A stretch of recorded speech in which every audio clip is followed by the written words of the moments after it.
Good morning one and all. This is Dr. Jawahar from the Department of Periodontology from Vinayaga Mission Sonikaracharya Dental College. Today I am going to cover the topic of desquamative gingivitis. What is desquamative gingivitis? Desquamative gingivitis is the inflammation of gingiva from which the desquamation occurs. Desquamation means the removal of top layer of the epithelium. This is first introduced by Tomes and Tomes. He coined the term, and the next 1932 Prince coined the term called as chronic diffuse desquamative gingivitis, after which it is Merritt in the year 1933 who coined the term called chronic desquamative gingivitis. At last in 1960 McCarthy and Schrecker coined desquamative. Is told that desquamative was not a specific disease entity, but it is just a gingival response to the underlying systemic disease. So the etiology given, this is the classification given by McCarthy based on the etiology. The etiology is and comes under the headings of certain dermatosis, hormonal influences, abnormal response to irritation and chronic irritations, and then which is non-causative, which is called as idiopathic. The one more thing is the most important dermatosis features are Lichen planus, cicatricial pemphigoid and Pemphigus vulgaris. These are the main three entities which commonly associated with desquamative gingivitis. So this is the basic schematic diagram of epidermis. In this you can see the basement layer is, this is the basement layer if you can appreciate, and this is the anchoring fibrils which connects the basement membrane to the connective tissue. Okay, and here only we find the retipex. And this is called basal cell layer. As you all know, the basal cell layer is cuboidal, as you can see in the diagram, and the cuboidal cells followed by this is stratum spinosum. And the main important thing to appreciate in this whole chapter is the connectivity between the two cells. If you can see these lines, if you can see here the diagonal lines and the vertical lines. The diagonal the lines which connects the cell to cell between the epithelium is called as it is termed here, it is called as desmosome. Okay, you should understand. And then one more thing is called hemidesmosome. The difference between desmosome and hemidesmosome is desmosome connects between the two cells, whereas hemidesmosome connects between the basement membrane and the suprabasal cell. So hemidesmosome will be found only on the suprabasal layer. Okay, we'll go, if you can understand this, and then we go to the next slide. And one more thing you can appreciate is the protein which are present in desmosome and hemidesmosome. In desmosome we find desmoglin 3 and 1 which is associated with Pemphigus, and hemidesmosome we have basement membrane, protein Z and epilegrin. Those things will be in basement membrane, that is around hemidesmosome. So the general clinical features of desquamative gingivitis is it is mostly affects women in 40 to 45 years, 55 years, and gingiva appears glossy, red, and the inflammatory findings such as swelling, erythematosus, bleeding on probing, those things will be there, and even patient complaints of irritation. Mostly patient complaints of irritation while having hot and spicy food, and even while brushing or even in the early mornings. I will explain the other terminologies on the subsequent slides. So now we follow on to the diseases which are clinically presenting as desquamative gingivitis. That is the main disease we will cover first, and then we will go for the minor diseases. Okay, the main one important thing is Lichen planus. Lichen planus is an inflammatory mucocutaneous disease which affects the oral cavity mostly, and it affects, it represents clinically like bilaterally, mostly on the lower molar region. So this the pathogenesis involves there will be increase in CD8 cells along with T cells. As you all know, CD8 is an helper cell, and along with the helper cell, the T cell recognize the MHC competent cells class 1 in the keratinocyte. Keratinocytes are the cells which is present in the epidermis. So on the keratinocytes, it causes activation of T cells, and the activation causes apoptosis of keratinocytes. So basically there will be destruction of the cells in the epidermis. MHC is called as major histocompatibility class 1 and class 2. There is class 1 and class 2. And some of the etiology of this disease which is in literature, it is given like it is drugs such as penicillamine and AC inhibitors, NSAIDs, and mechanical trauma, and some allergens like mercury, and viral infections and other unidentified agents are also present. So, since it is given mercury, some patients with amalgam restorations also come up with this lichen planus during the long term standing of the restorations. And one syndrome which is mainly associated with lichen planus is called as Greenspan syndrome. Greenspan syndrome defines when there is combination of these three diseases like lichen planus along with diabetes mellitus and vascular hypertension. When a patient referred comes with the disease with lichen planus along with diabetes mellitus and also with hypertension, we should suspect of Greenspan syndrome. Now we move on to clinical features of lichen planus. The lichen planus mostly occurs at the age of 40 years, and the female predilection is more, which is about 2:1 ratio. Angulated, the lesions appears as small, angular and flat top, which is called as macule.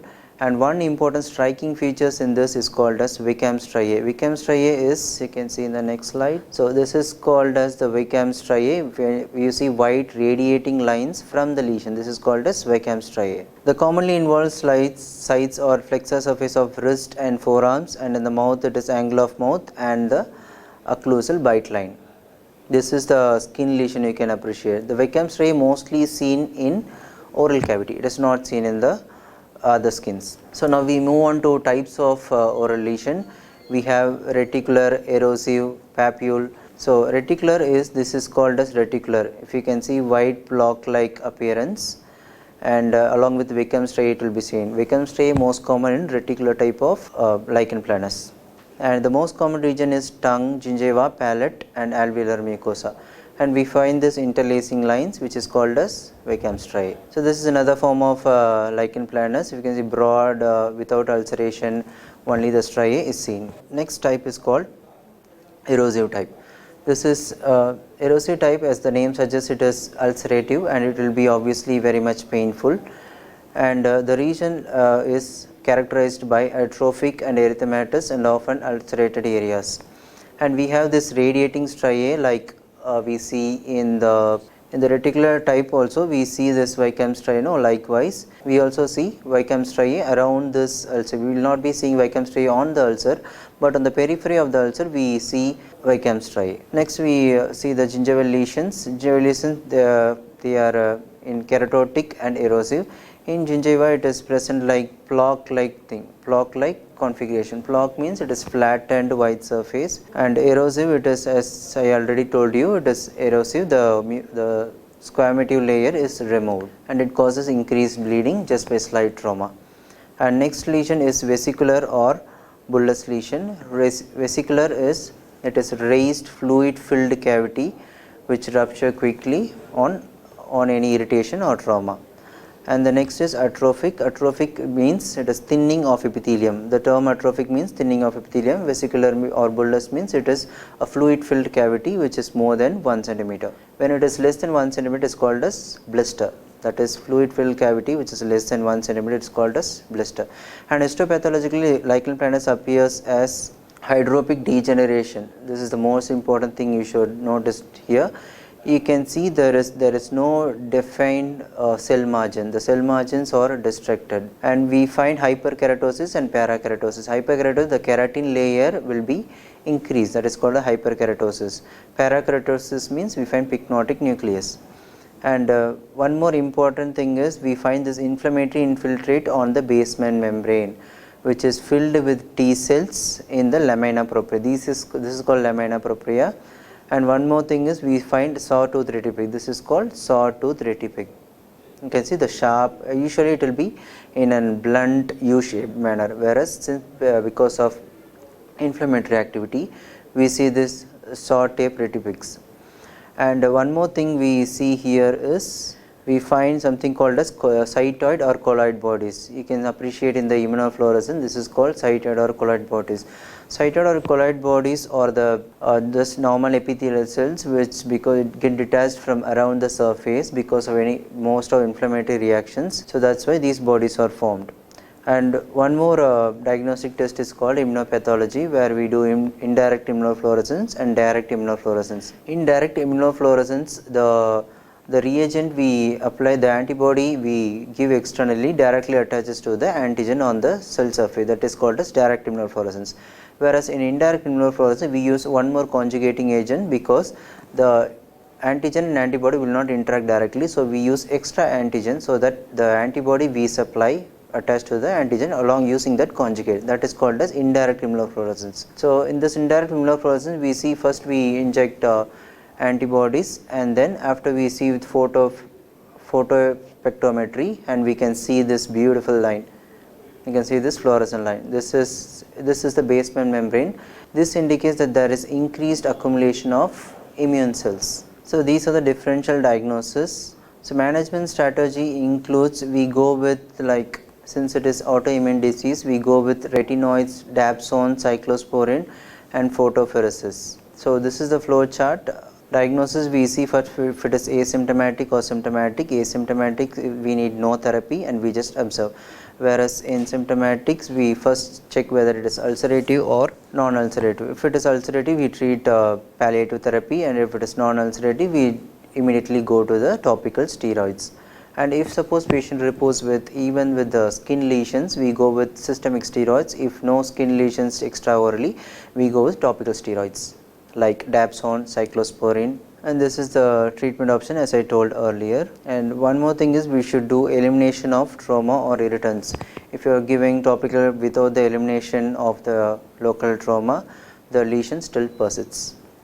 And the percentage of ointment we give in fluconazole is 0.05 flucinonide ointment, which is commercially available as Lidex TDS. And treatment alternative to corticosteroid is cyclosporin, interferon B, dapsone, and in non-drug therapy we go for surgical excision when there is swelling, and cryosurgery. Cryosurgery is we use the cryo means frozen.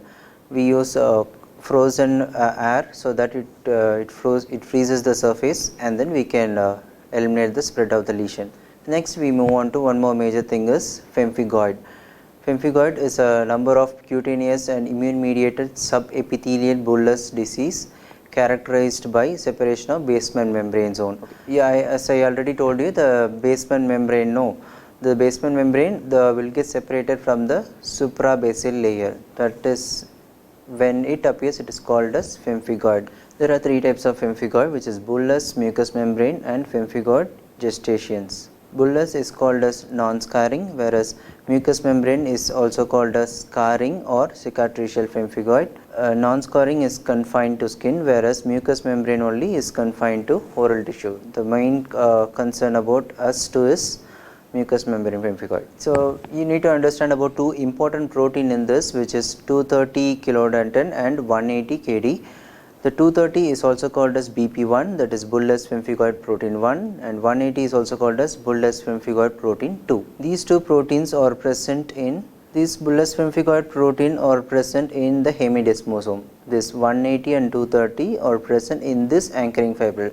So, if you get separation, if you get the inflammatory activity here, when there is get detached, you get this suprabasilar cleft. Okay, just above the basement membrane is called suprabasilar cleft. So, the clinical features of this appears is it is mostly seen in the age group of more than 60, and it is mostly common in flexor and extensor surface. It appears as rash and also as blister, and because of which it is termed as vesiculobullous lesion.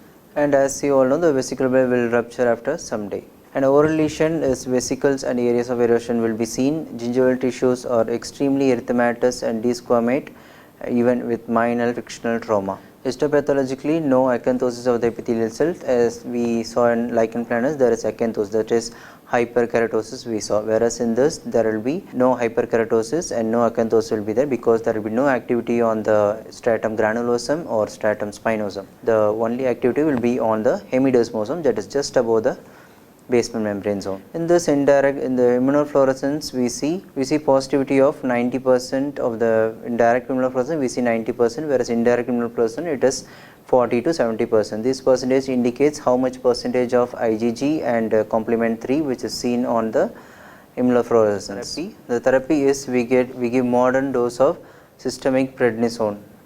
Prednisone is anti-inflammatory, and for localized lesion we give local topical steroids, and as whereas systemic we give systemic steroids. And we give for bullous pemphigoid, since it is very much ulcerative, we give along with or without nicotinamide. Nicotinamide is vitamin B3, which helps in the more healing of the epithelial tissues.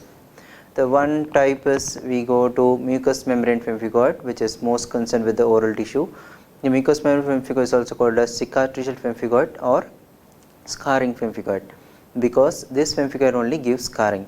And this is defined as a chronic vesiculobullous autoimmune disorder of unknown origin that predominantly affects mucous membrane, including the mouth, oropharynx, conjunctiva, nares and genitalia. The pathophysiology is, it is by antigen antibody interaction complex that affects the basement membrane zone, like same as lichen planus, just small modification is there. In this, the complement and leukocyte will be recruited to the basement membrane zone, and because of this proteolytic activity, proteolytic means the lysis of protein which is present on the keratinocytes. Proteolytic activity, we see dissolution and cleavage of the level of lamina lucida. I think you all know what is lamina lucida and lamina densa. Lamina lucida is layer just above the basement membrane zone, and that region we have this activity. This is a schematic representation. This is basal cell, and this is the hemidesmosome, and you can see the interaction between the hemidesmosome and the basal cell is getting damaged. So because of which we get the suprabasilar cleft, and the antigen to look forward is IgG and BP1, basement membrane protein 1 and IgG. And this is lamina densa, this is lamina lucida, this is lamina densa. Next we move on to clinical features. One more extraoral clinical feature is we get symblephron and ankylobephron. Symblephron is adhesion of eyelids to eyeball. This is called symblephron.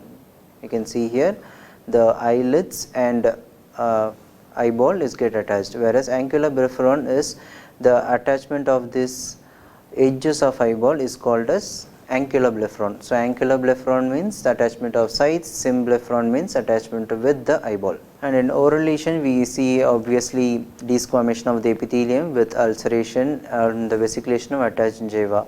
Most of the desquamative lesions is confined or also involves attached gingiva along with marginal gingiva. And the lesion will be persist for 2 to 3 days, leaving a raw bleeding appearance. And there one more thing, important thing is there will be involvement of oropharynx. In other lesions such as lichen planus, we don't see much of oral involvement, oropharynx involvement, whereas in pemphigoid we see oropharynx. And dysphagia means, what is dysphagia? Dysphagia means it is difficulty in swallowing.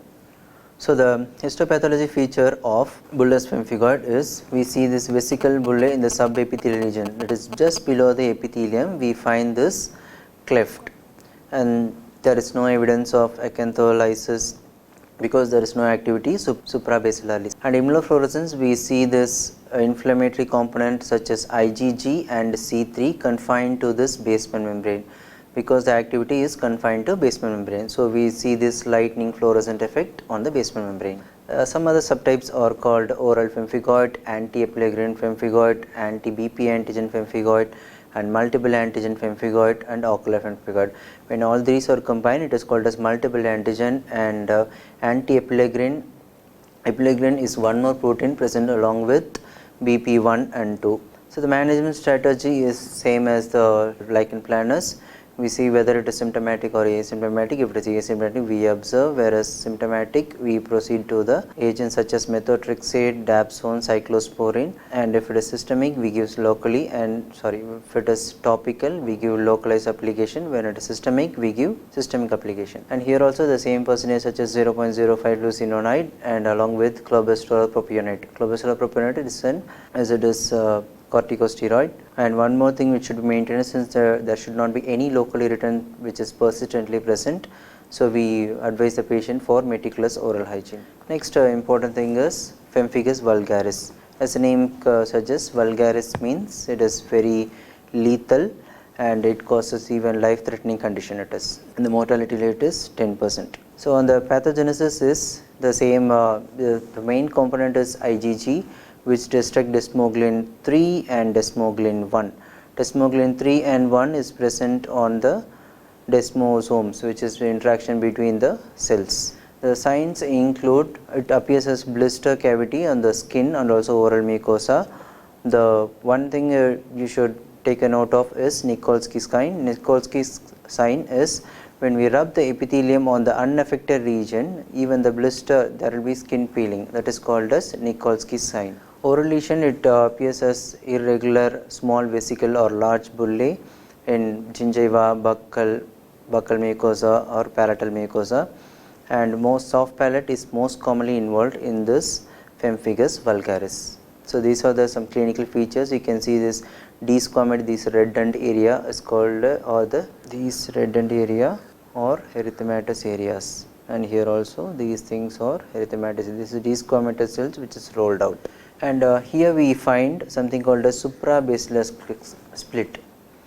In previous thing we saw subbasilar split, that is just around the basilar aspect we see the split, whereas suprabasilar means it is above the basement membrane we see the split, because the activity is on the epithelial cells, the activity will be here.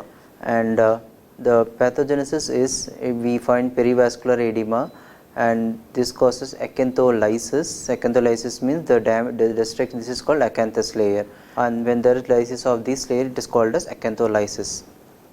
And because of it, one peculiar feature is we find Zank cells. Zank cells, this is called as Zank cells. Because of destruction of the connections between the cells, some cells will get clumped together, and these clumps are termed as, you can see these clumps are termed as Zank cells. Another thing here we find suprabasilar cleft, as I already mentioned you, and this is some acanthosis schematic diagram. Next, the treatment is same, we go with drugs such as azithromycin, cyclophosphamide, cyclosporin, methotrexate, gold, and plasmapheresis and photopheresis. The most common we use is prednisone. So next we move on to chronic ulcerative stomatitis, as it is already termed. Next we move on to chronic ulcerative stomatitis. As the name indicates, it is chronic ulcerations of the oral cavity, which causes desquamation. It causes painful solitary small blisters or erosion surrounding the erythema. We found mostly on the lateral border of tongue. Most predilection for women. And histopathology, it causes hyperkeratosis. This is hyperkeratosis, and acanthosis of the epithelial layer is seen, and liquefaction of basal layer is seen. Liquefaction of basal layer, so the activity on the basal cell layer. And we find band-like lymphocyte and chronic infiltrate on the lamina propria. So this is lamina propria. This is lamina propria. In this region we find most of the activity in chronic ulcerative stomatitis. So in the immunofluorescence we again see the IgG deposits on the cell surface. Here you can see. And treatment we find we classify into two states, that is severe and mild.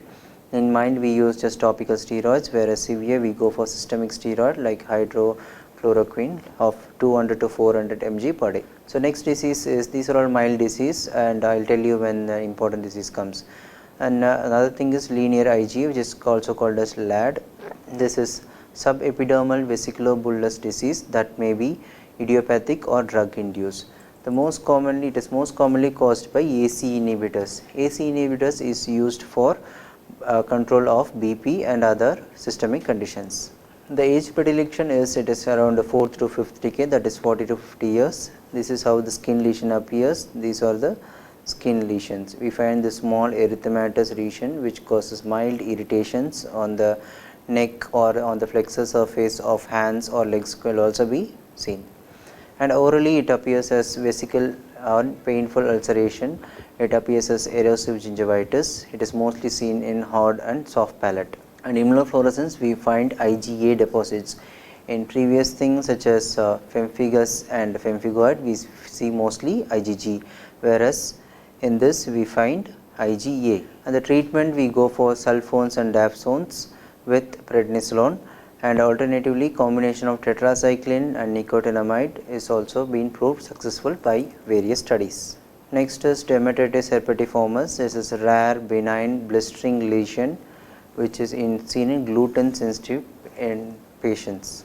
Gluten means gluten is type of food which is like seen in wheat. It is a component of our staple food. So it is seen in the age group of 25 to 50 years, wide distribution, and it is seen in extremities such as trunk, buttocks and other regions like flexor, even the extensor surface. The vesicles will be mostly symmetrical, and the vesicles are followed by hyperpigmentation of the region. After the rupture it becomes hyperpigmented. So this is how the oral lesion appears. You can see this vesicle which is getting ruptured. These are all the lesions. Histopathologically, we find this dermal papilla producing microabscess. So microabscess such as here, here and here, these are all the microabscess which is seen.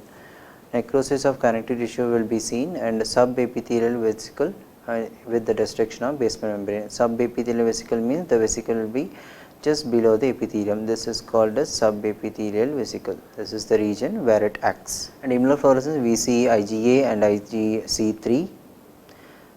See the wide distribution from the basement membrane till the epidermis. You can see the full activity here.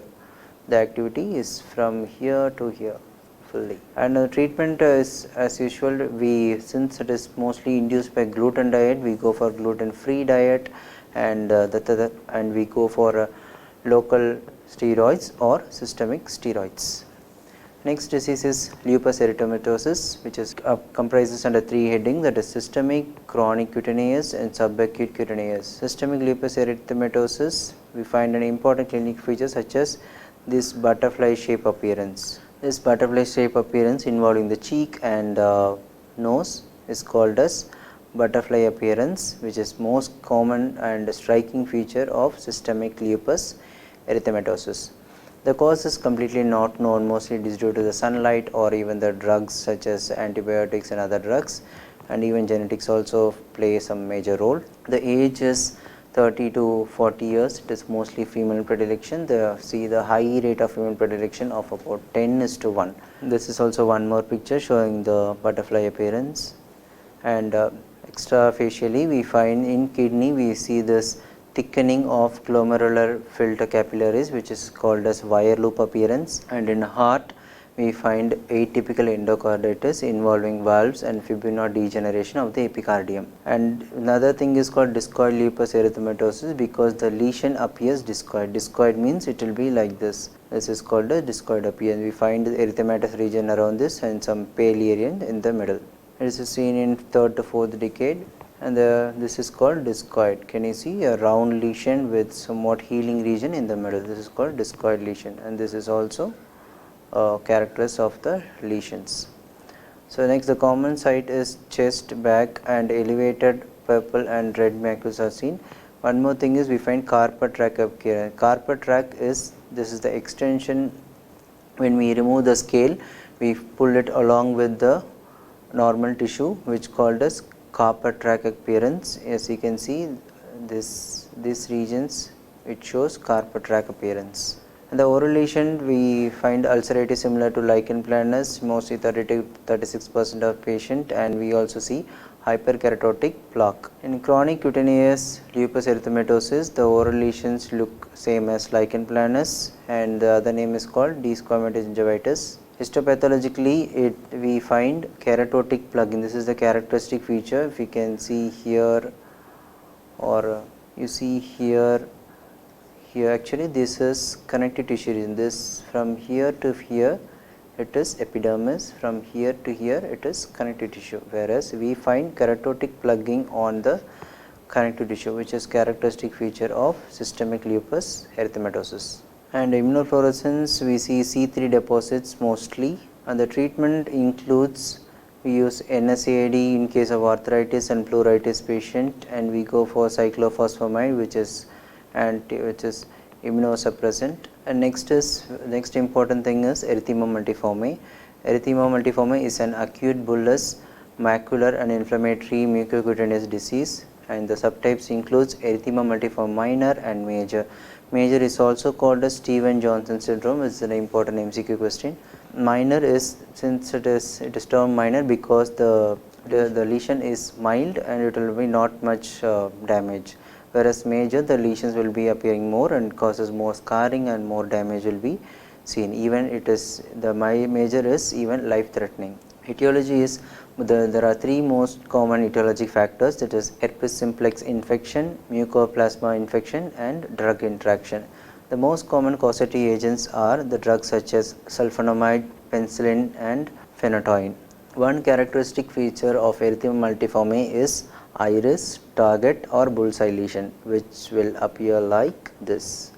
You can see this is called target or iris like appearance. The target means when you shoot the bullet on the target, no, we see these lesions, this is called as target. So, the target or iris or bullous lesion, it is most commonly seen in hands, feet and face. Among all the autoimmune disorder, most of the autoimmune disorder has female predilection. One exception is erythema multiforme. Here you can see male predilection. The other disorder has female predilection, whereas erythema multiforme has male predilection, and even the lesion is quite appears in younger, that is 2 to 4th decade.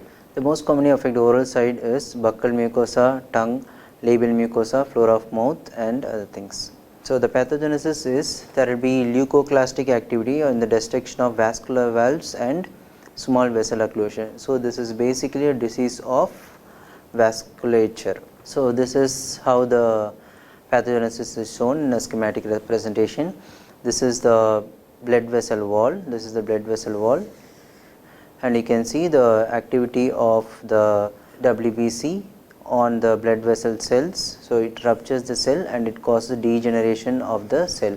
So, because of which we get necrosis, and this causes the lesion erythema multiforme. Histopathologically, it causes acanthosis and inflammatory cell infiltration as in other diseases. And one more thing is we find this liquefaction degeneration of the upper epithelium. The treatment is, there is no specific treatment for this, we just do palliative treatment, and with antihistamines we can use to subside the activity, and we go for a topical or a systemic corticosteroids to reduce the immune system activity. So, next is called drug eruption, that is lesion that is caused on the skin due to the drugs, which is also termed as stomatitis medicamentosa. Stomatitis is inflammation of mouth, medicamentosa is due to medication. And there is another thing, another entity is stomatitis venata and contact stomatitis. Contact stomatitis means when you have lesion on the maxillary gingiva, and when the buccal cheeks touch on the maxillary gingiva,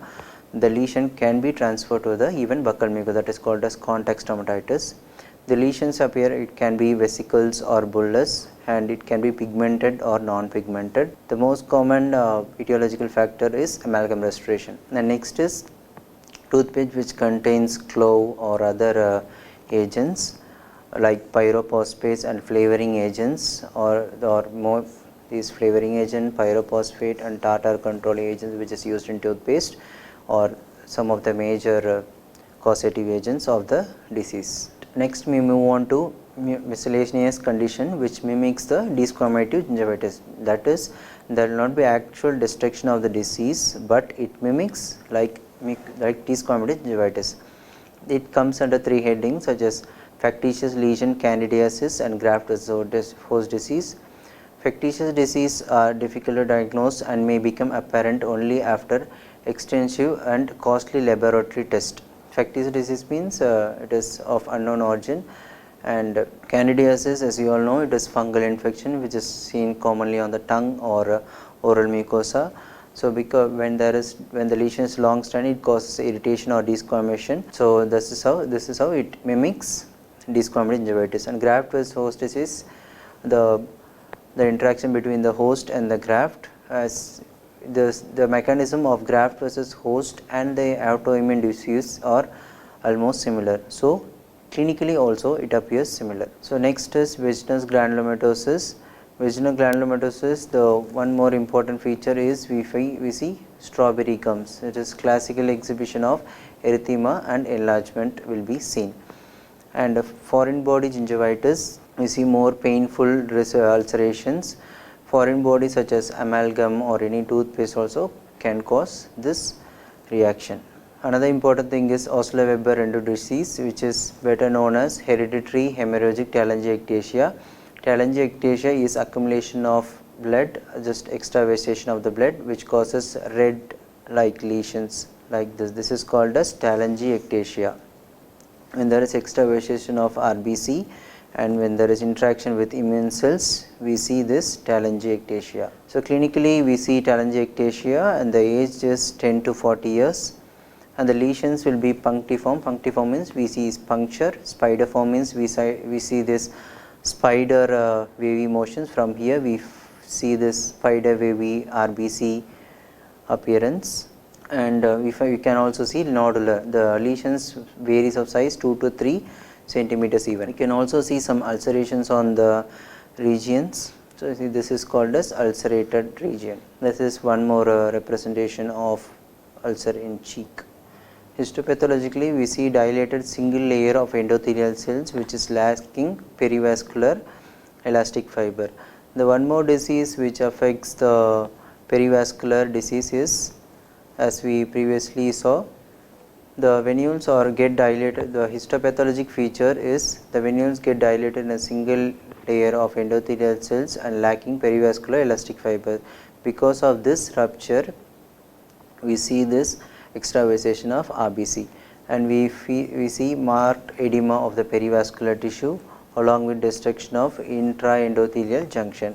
And coming on to summarize everything, I put a tabular column. You can see the classified disease, histopathology features and immunomodulatory features. In Pemphigus, we see intraepithelial clefting along with interepithelial deposition of IgG and C3. And cicatricial, we see subepithelial clefting along with deposition of C3. And Lichen planus, we see hyperkeratosis, sawtooth retipex, T lymphocyte infiltrate and with fibrillar deposits on the fibrin. And next is chronic ulcerative, we see acanthosis with subepithelial clefting, and the main component is IgG. And linear IgA disease, as the name indicates, there will be IgG, and along with we see sawtooth retipex, T lymphocytes, and hyperkeratosis will be seen. And in systemic lupus erythematosus, we see IgG and IgM along with C3, and we see hydropic degeneration and perivascular inflammation. And in Osler-Weber and systemic lupus, we see this vascular destruction. To conclude, desquamative gingivitis in most cases represent as manifestation of oral disease. It is actually not a clinical entity, it is just a representation of any systemic disease. So if you find any oral lesions like desquamation, try to find the underlying cause, such as any other skin lesions or any other drugs or any other local irritations or any other systemic irritations such as any drugs or any other thing. If these things can be eliminated, even the lesion will get subsided. Thank you all for patiently watching my lecture.